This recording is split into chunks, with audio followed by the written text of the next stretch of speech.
The Chessmen of Doom by John Bellairs, Chapter 3. That night, the professor and the boys slept on the floor of the study. While the rain rattled on the window panes, they lay snug in their sleeping bags and tried to forget about the scary thing that had happened earlier that evening. The professor did not get much sleep. He lay awake most of the night listening to the rain and hoping that he would not see any more ghostly faces. Around 5 in the morning, he gave up trying to sleep and went out to the wide front porch where he sat smoking cigarettes till dawn. When they woke up, Fergie and Johnny washed up in the kitchen sink and helped the professor make breakfast in an old black iron gas range. The boys were in a cheerful mood, and they were itching to explore the crumbling rundown estate. The professor stayed moody for most of the morning because he was convinced that he had seen his dead brother's ghost. Later, though, he began to cheer up. A repairman arrived and went to the basement to fix the broken oil burner, and this was definitely a step in the right direction. As he sat in the sunlit kitchen, sipping coffee and listening to the pinging and banging that came from below, the professor began to feel that everything might just possibly work out all right. After lunch, Fergie and Johnny went out to play flies and grounders on the long, sloping back lawn. The professor went upstairs and began to explore the many rooms of the vast, echoing old mansion. As he plodded along the gloomy corridors, he tried to imagine his brother living all alone in this place. "He must have been out of his ever-loving mind," said the professor to himself as he kicked the worn hall carpet. He walked up a narrow staircase to the tower room on the 3rd floor. At the top of the stairs was a tall, pointed doorway. The heavy black oak door hung ajar, but beyond lay darkness. How very odd, thought the professor as he stepped into the room. He fumbled for the light switch, and the bare bulb in the ceiling fixture came on. Now the professor understood why the room was so dark.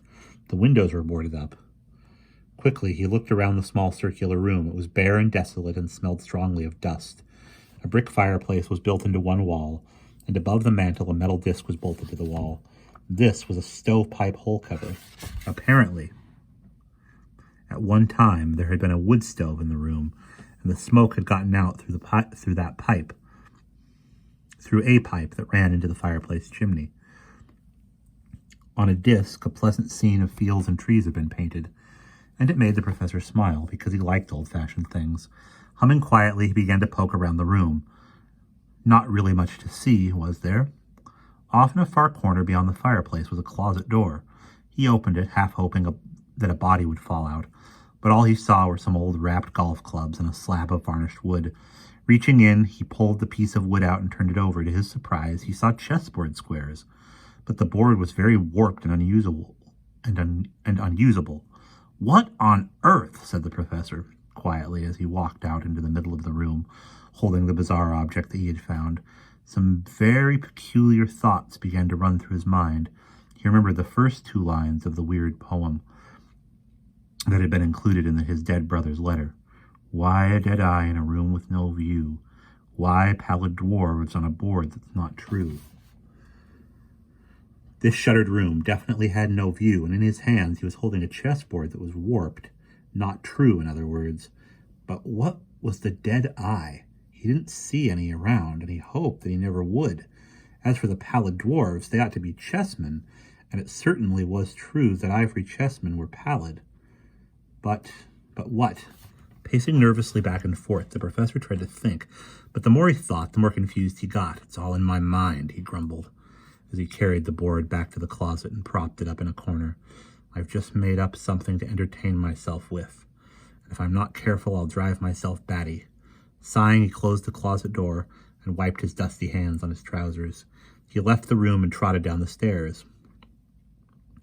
But at the first landing, he paused and peered anxiously over his shoulder at the dark doorway above him. "I wonder," he muttered thoughtfully. "I really wonder." The professor spent the rest of the afternoon doing mindless tasks. He oiled the hand-powered lawnmower in the garage and actually managed to shove it back and forth on the grass a few times. Then he went down to the cellar of the mansion to see how the repairman was doing, and he got there just in time to hear the oil burner roar into life. This was great because it meant he and his friends would not have to huddle in sleeping bags tonight. They would be able to sleep in real beds on soft mattresses with clean sheets and pillowcases.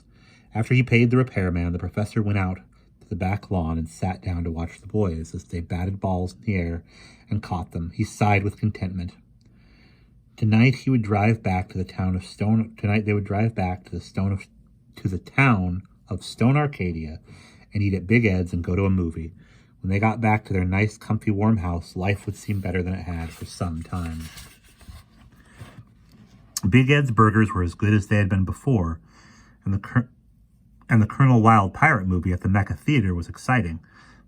And the Cornell Wilde pirate movie at the Mecca Theater was exciting. So by the time Fergie, Johnny, and the professor piled into the car and headed for home, they felt tired and happy. The car sped along dark, winding roads and finally turned into the driveway, where the two tall stone gateposts loomed. As they bumped and jounced toward the mansion, the professor found that he was getting more and more nervous. He felt a sense of foreboding, as if something awful was going to happen. Normally, he would have shrugged the feeling off. But some pretty uncanny things had happened since the three of them arrived on Perry's estate, and it was possible that more unpleasant surprises were on the way. Fireflies winked among the bushes, and brief flashes of heat lightning glowed above the clouds that hung over the old mansion as they drove. "We're not going to need that furnace tonight, Prof," Fergie said. "I'm sweating bullets, and I guess you guys are too. You shouldn't have paid the guy to fix it. We could get through the summer without a furnace, I'll bet." "Oh, really?" growled the professor. "If you're such an expert on the Maine weather, Byron, I would suggest that you rent yourself out to a local radio station. But I will bet you $5 that we will have some pretty chilly nights before this summer is over. Remember, we have to stay here until—" The professor's voice died, and he jammed on the brakes. The long, pale beams of the car's headlights had picked out something in the distance, something that was wrong. At a bend in the drive's flagstone path began.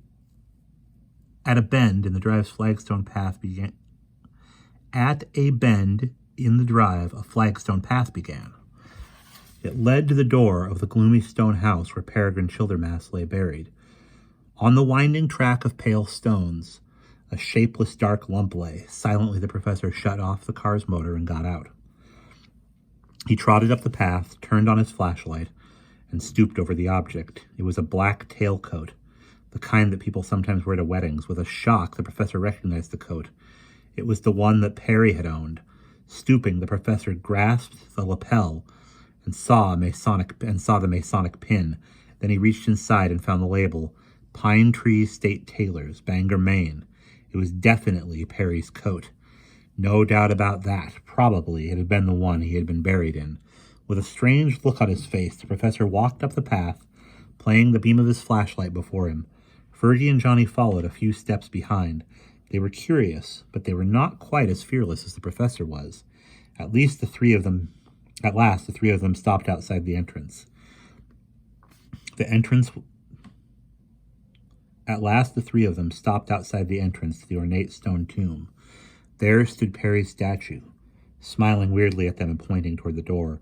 But the wrought iron gates had once again been wrenched open, and on the broad marble steps lay an open coffin.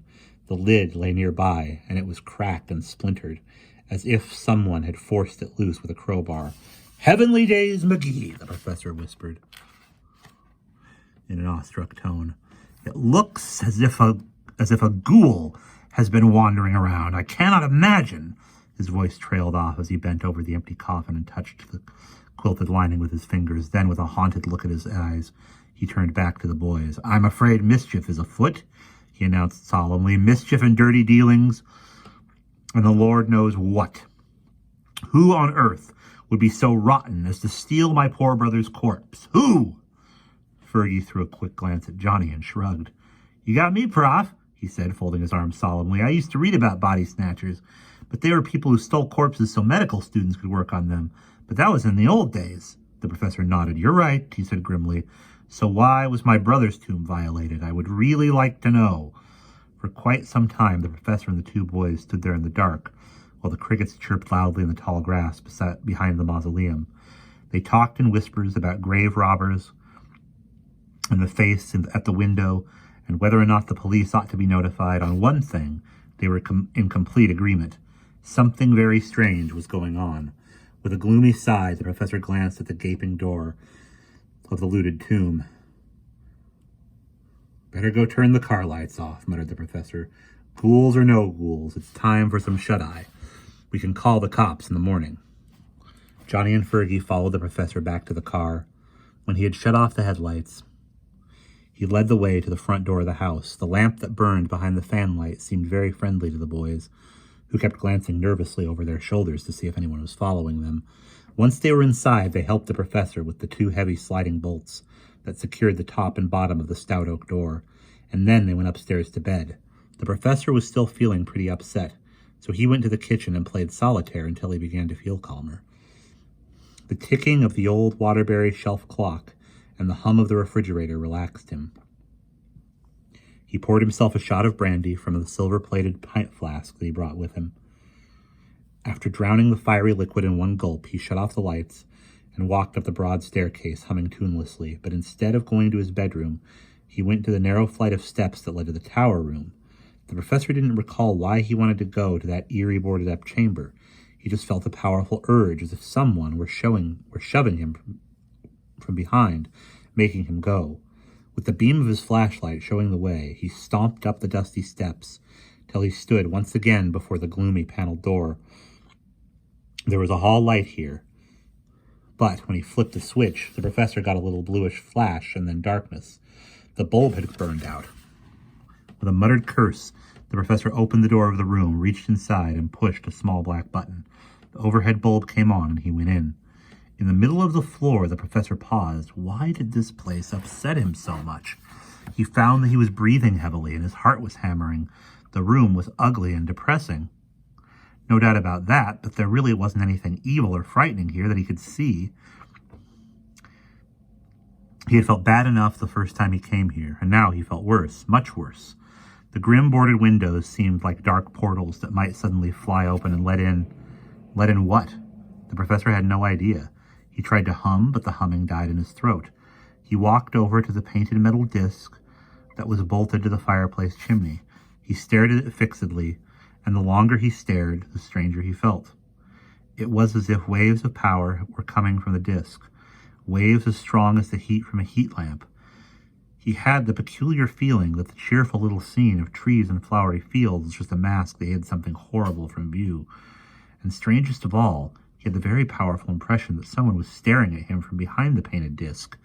It was a very unsettling feeling, and he kept trying to fight it down, but the feeling kept coming back. This is very foolish, the professor told himself, but still he had to struggle against the urge to go and kneel down on the hearth and peer up the fireplace's chimney. What did he expect to see? Nothing, probably. This is a lot of dratted poppycock, thought the professor, and with a shuddering sigh he pulled himself together and marched out of the room, slamming the door behind him. And that is the end of Chapter 3.